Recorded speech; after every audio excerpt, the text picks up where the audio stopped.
When I arrived in the Moluccas at the tail end of 1969, the plan had been to work in West Seram, which had the most extensive Dutch language literature. I had secured the services of Jan Resmol in Ambon, Ambon being the provincial capital. Resmol was a K Islander who had served in the police and then became a peripatetic carpenter. He became my guide during the initial period of my research and a lifelong friend. When Resmol died, I was to continue my connection with the family through his daughter and then his granddaughter, both of whom subsequently fled from Ambon to East Java during the community unrest of 1969-2003. Meanwhile, back in January 1970, Resmol and I conducted an initial reconnaissance in West Seram. However, it soon became clear that my interests were better served by working with the Nuaulu people, at that time a small group of animists living in south-central Seram. In retrospect, I count myself fortunate in both the guidance I got from Ambonese knowledgeable about Seram, and also the kindness and tolerance of the Nuaulu themselves, with whom I would stay for a year and a half, and thereafter return for another 10 field trips. Over the course of more than 50 years, I have been privileged to monitor Nuaulu life as it changed materially, as the population expanded demographically, moved from complete illiteracy to standard Malaccan levels of literacy and schooling, engaged with the Indonesian state, endured the civil conflict between Christians and Muslims around the turn of the 20th, 21st century, and who most remarkably proved to be resistant in their core cultural institutions linked to ritual and social practice, resisting whole-scale religious conversion. Indeed, in the context of the new Indonesia, since the end of Suharto's New Order, that is in the early 1980s, their traditional practices transformed into what they now regard as a distinctive religion, and which is key to their social identity and security. During the time, there has been a resurgence of traditional adat, that is customary communities in Indonesia more widely, and collaboration between such communities at a national level. I reported on this in a paper I published by the Jakarta-based journal Wacana in 2014, and that paper is called Pragmatism, Identity and the State, How the Nuaulu of Seram have reinvented their beliefs and practices as religion.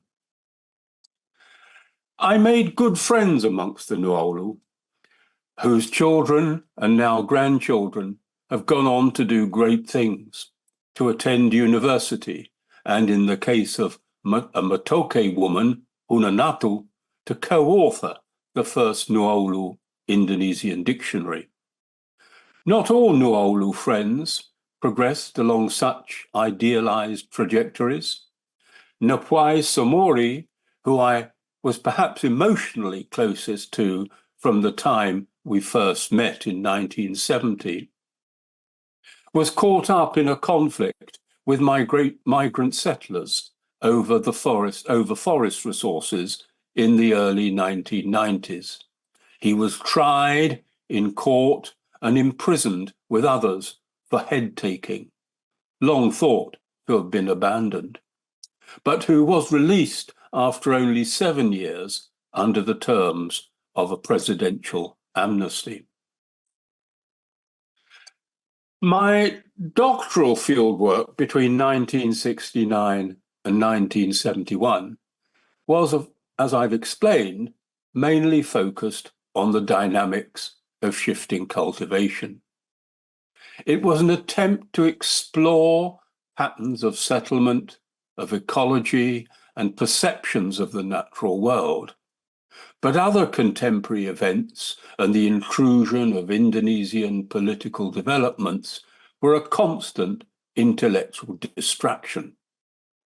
This was reflected in a succession of major writing projects over a period of some 15 years, but which were only completed much later in my career, once the demands of active teaching and administration had ceased.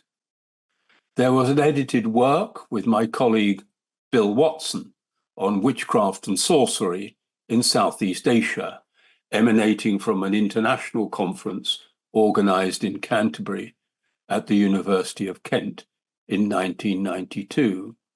There were papers in 2002 addressing the meaning of the so-called revival of head-taking practices and the response of the Nuaulu to the communal conflict that took place between 1999 and 2003, in which the Nuaulu themselves claimed to be quite neutral.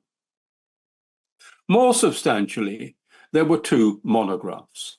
The first of these was Nuaulu Religious Practices, published in 2012, the year of my formal retirement.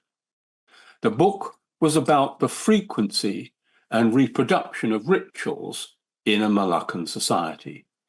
In it, I sought to understand Nuaulu ritual life, less in terms of a set of intricate and interconnected meanings attached to specific practices, an approach that had become increasingly dominant in anthropological writings on religion, than as a perpetual series of cycles of ritual activity in which individuals were practically and physically engaged throughout their lives, and which gave their lives structure as well as meaning. This approach was inspired in part by Raymond Firth, who had taught me at the LSE and who had adopted a similar approach himself, writing extensively about what he called the work of the gods in Tikopia. The second monograph, published in 2018, Kinship, Population and Social Reproduction, attempted to describe and account for the remarkable demographic and socio-cultural resilience that I found increasingly in my repeated field visits after 1971, and especially from 1980 onwards. I wanted to know how changes in technical infrastructure, education, and demographic growth were reconciled with a continuing dynamic role for clan organization, the role of sacred houses, and the patterns of marriage which preferenced cross-cousins.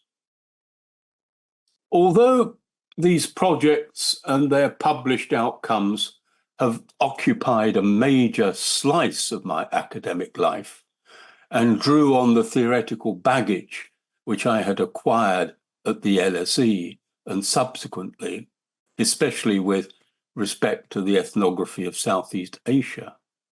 They were to be just the general socio-cultural context of everything else I did, a kind of backdrop against which my main theoretical interests were to be situated.